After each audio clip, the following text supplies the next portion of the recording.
leading up to the winter at Valley Forge, George Washington's army suffered many defeats.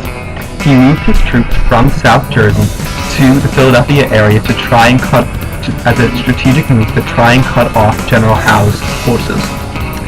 Unfortunately for Washington troops, they were defeated at both Brandywine and Germantown that fall, and General Howe was able to enter Philadelphia unopposed, which was a major loss for the Americans.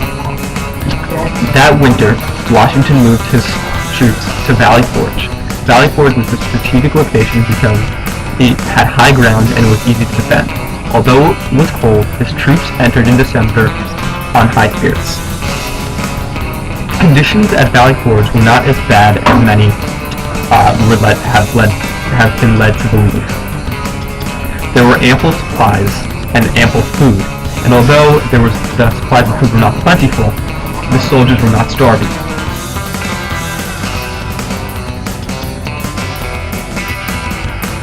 Von Steuben, a well-regarded European general, also entered camp in Valley Forge during that winter. Although he did not speak a word of English, he trained Washington's troops throughout the winter, and by the end of the winter at Valley Forge, although they were ravaged by disease, and at some point they were ravaged by hunger, they emerged stronger, more formidable army.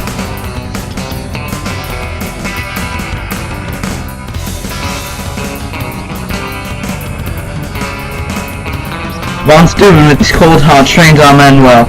Without him, victory would have been questionable. George Washington, 17.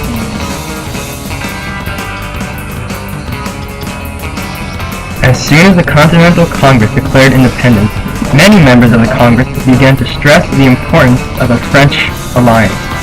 France was an obvious ally. They are an enemy to the British, and the U.S. needed a navy. Also, there were hopes of Spain in joining the alliance too. France had already been sending supplies to the colonists secretly since the beginning of the Revolution. And early American failures prevented the French from immediately allying themselves with the Americans. The Continental Congress sent Benjamin Franklin, along with other diplomats, to create this alliance. Benjamin Franklin was internationally famous, and he was loved in France by all. The Battle of Saratoga on October 17, 1778, convinced the French to ally with the U.S. This is seen as a turning point in the Revolution. On February 6, 1778, the alliance was made official, and England immediately declared war on France after that. There were two treaties. The first recognized the U.S. as a sovereign nation by the French, and the second provided military alliance against Great Britain.